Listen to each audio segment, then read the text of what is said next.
Je m'appelle Paul, j'ai 21 ans et j'ai commencé la formation de Cérus il y a 4 semaines et demie de ça. Alors, est-ce que tu peux nous expliquer ce que tu aimes dans le métier de croupier? J'ai toujours aimé, j'ai toujours été passionné par les cartes et le métier de croupier ça rassemble un peu tous les bons points de ce que je voyais dans les jeux traditionnels d'argent en fait. Donc c'est ce qui m'a plu et ce qui m'a poussé à faire cette formation de casino. Alors, formation, tu as la moitié de la formation. C'est ça. Explique-nous un petit peu une journée type de formation. On arrive au centre de formation à Paris, ici à Clichy, vers 9h. On commence par du chipping, histoire de s'échauffer les mains pendant 1 heure, 1 heure et quart.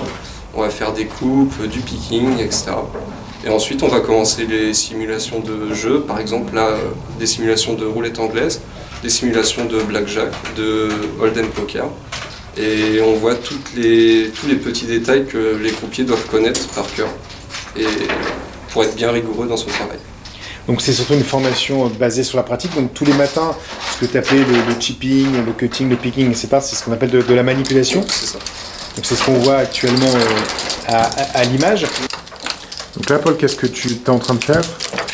Du chipping. Je rassemble les jetons en stack de 20. Ensuite, on a des coupes à faire. Donc là, c'est en train de couper, c'est ça? Donc tu as déjà coupé à 5, là tu as coupé à 4 maintenant. Puis à 3. Et pareil de l'autre main. C'est pour s'entraîner à la manipulation et puis pour s'améliorer dans tout ce qui est coupe et picking. Et le chipping aussi. C'est que de la répétition en fait.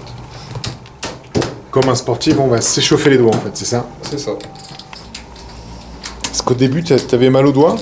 Au début, ouais, il y a la coupe, ça tire un petit peu les petits doigts derrière qui servent à retenir tout le stack.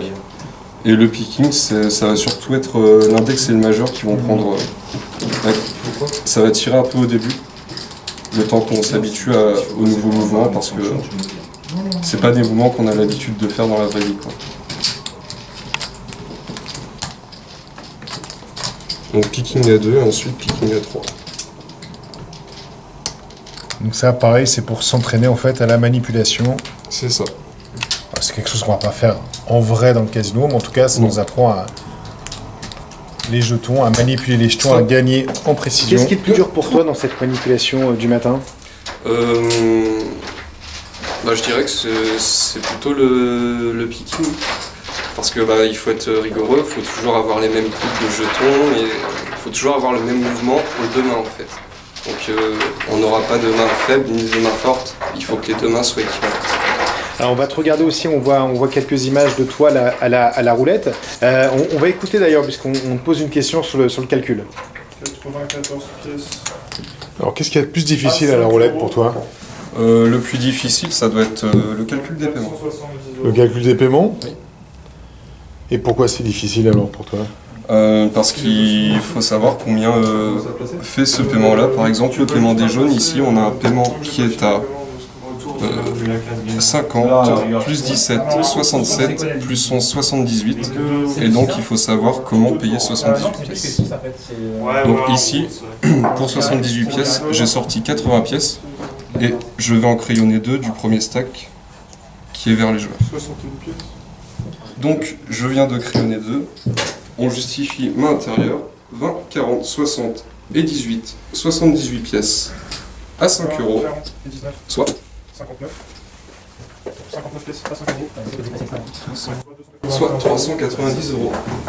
Alors donc on voit, c'est compliqué pour toi encore un petit peu le calcul. C'est quoi ta technique à toi pour essayer de progresser justement? Le travail à la maison. Il faut vraiment travailler chez soi, apprendre certaines figures pour avoir une certaine logique, parce que les calculs, soit on est très fort et on les fait d'une traite comme ça, ou soit il y a plusieurs techniques de logique entre guillemets qui vont nous aider à calculer très rapidement des calculs et des paiements pour les joueurs. Donc le fait de répéter, de s'entraîner encore, c'est ce qui permet de progresser?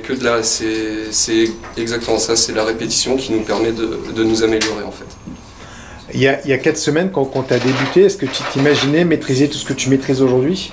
Je m'imaginais beaucoup plus performant que quand je suis arrivé, mais je ne pensais pas que j'allais être aussi bon, parce que y a des figures à apprendre et puis avec un peu de sérieux chez soi, ça va très vite après. Les calculs, je suis beaucoup plus fort en calcul, mais il y a toujours des points à revoir avec notre chef. Alors, tu as à moitié de la formation, qu'est-ce qui te reste à apprendre, qu'est-ce qui te reste à maîtriser d'après toi? Eh bien, ça va surtout être un travail sur la roulette anglaise. Ça va être, alors pour les connaisseurs de la roulette anglaise, c'est ce qu'on appelle les annonces. Ça va être des annonces que le croupier va devoir faire, mais c'est des annonces à apprendre par cœur, qu'on doit connaître sur le bout des doigts, pour que le jeu de la roulette pour les joueurs soit quand même très fluide. Donc voilà, et il paraît qu'on les a pas encore attaqués, mais il paraît que c'est assez compliqué. Et c'est pareil, c'est le travail qui ça va va te être du permettre travail encore, c'est de la répétition. Ton objectif à la fin de la formation, c'est lequel? C'est d'avoir mon diplôme déjà, et puis d'être embauché dans un casino auquel j'aurais postulé. Formation donc basée sur la pratique, formation atypique, tu t'attendais autant de pratique en arrivant? Non, je savais qu'il y aurait beaucoup de pratiques, mais je pensais qu'il y aurait un peu plus de théorie, c'est-à-dire des cours comme à l'école. Enfin, j'ai 21 ans, je sors des études supérieures, je pensais qu'on serait derrière une table avec un papier, un crayon, avec un tableau, et non, c'est des vraies tables de jeu avec beaucoup de pratiques, et c'est plutôt cool.